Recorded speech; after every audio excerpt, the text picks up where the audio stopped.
Batman versus Superman, Wonder Woman versus The Flash, Aquaman versus Green Arrow. Are you reading this right? Probably not.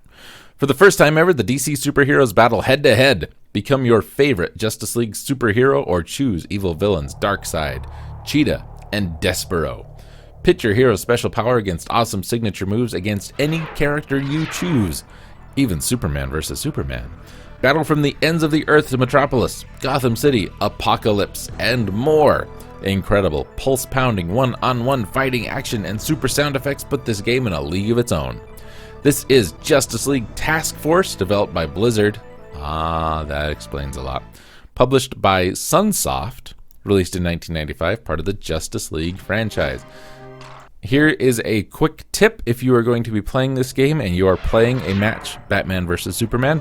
If you do a 3/4 circle back, hold L and press X, Batman will say Martha, and you instantly win the match. It's true.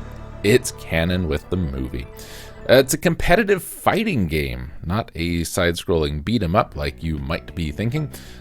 Produced by Sunsoft, distributed by Acclaim for the Super NES and Genesis. The Super NES was co-developed by Blizzard, and the Genesis version by Condor, later known as Blizzard North, which explains a lot. This is not a great game. It involves characters from the Justice League like Superman, Batman, Wonder Woman, Green Arrow, The Flash, and Aquaman. Like Martian Manhunter and Fire, as well as Shrapnel, were planned to appear, but had to be omitted due to memory limitations, which is fine. Jean the Martian Manhunter doesn't really do much, and I think the ability to just change your clothes in a fighting game is probably not great, though somebody's gonna think Mortal Kombat, and it's kind of different.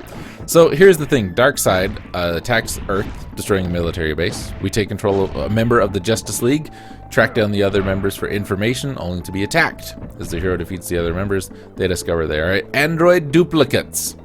Coming to this conclusion, we battle Cheetah and Despero for more information. They both lead the hero to Darkseid, who we have to fight our own android duplicate, and then Darkseid, and then, yeah.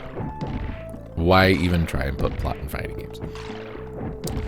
Mostly negative reviews. Can you believe that? 4 reviewers of EGM gave the Genesis version a 5.875 out of 10, criticizing choppy animation, limited moves, most especially poor controls, which they said make excruciating special moves too much work to be any fun.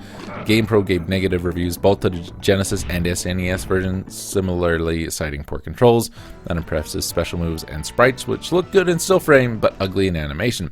Next Gen reviewed both ports of the game and gave them 2 out of 5 for the Genesis. They said, squint your eyes and you could swear you're playing any of the other many fighting games. Doesn't mean it's awful, it's just real normal. For the SNES version, comic book fans should get a kick out of it, but everyone else is likely to yawn. Yeah, the animation is terrible. The fighting is terrible, the special moves are terrible, and the programming of it is really, really bad. It is a kind of a difficult fighting game just to start off and jump into. Like, I'm not great at Mortal Kombat, but I can get pretty far in it. I'm better at Street Fighter. We played some other games like Power Instinct and Power Moves and all that, and I did fine with those, I think. Clay Fighter I did pretty well with. This one, I don't know if it's just the in-game difficulty or the programming of it, but yeah, it is not fun to play. I was thinking this was another game, which I think I'm actually confusing it with Death and Return of Superman, which we looked at Spawn not too long ago. That game is similar to that, and it's better.